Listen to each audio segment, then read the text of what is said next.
ভারত অনবরত আর্থিক এবং রাজনৈতিক সংকটের সঙ্গে মোকাবিলা করা শ্রীলঙ্কাকে সাহায্য করছে, কিন্তু এখন প্রশ্ন উঠছে শ্রীলঙ্কা কি চীনের প্রেসারে পড়ে ভারতের সঙ্গে বেইমানি করেছে? আসলে এই পুরো মামলা চীনের একটা গুপ্তচর জাহাজ ইউয়ান-15 এদিক ওদিক ঘুরে বেড়াচ্ছে। চীনের এই জাহাজ শ্রীলঙ্কার হাম্বানটোটা পোর্টে পৌঁছাচ্ছে। ভারত এটাকে নিজের সুরক্ষার জন্য বিপদ বলে শ্রীলঙ্কার সরকারের সামনে এই বিষয়টাকে তুলে ধরেছিল।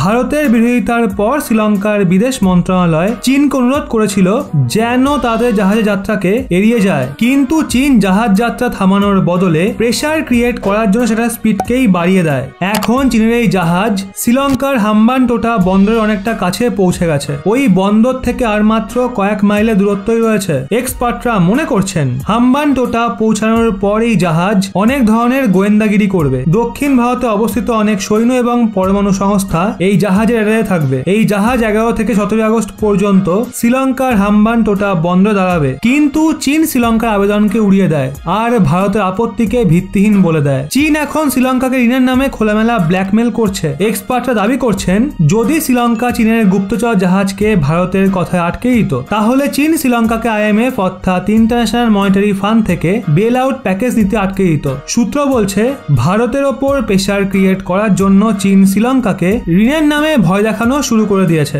আসলে IMF থেকে বেল আউট প্যাকেজ নেওয়ার জন্য সবার প্রথমে সংগঠনের মুখ্য ঋণদাতাদের থেকে স্বীকৃতি নিতে হয়। এর জন্য রিপোর্ট তৈরি করা হয়। বিশ্লেষকরা বলছেন শ্রীলঙ্কার বর্তমান অবস্থাকে দেখে এই রিপোর্ট ভীষণই নেতিবাচক। IMF কখনোই চাইবে না যে তাদের দেওয়া আর্থিক সহায়তা শ্রীলঙ্কার ঋণকে বাড়াক। এর জন্য এখন শ্রীলঙ্কা খুব খারাপভাবে ফেসে গেছে। এখন শ্রীলঙ্কা কোন দিকে যাবে বুঝে উঠতে পারছে না। এমন সিচুয়েশনে দাঁড়িয়ে শ্রীলঙ্কার কি করা উচিত বলে আপনার মনে হয় নিচে কমেন্টে অবশ্যই জানান।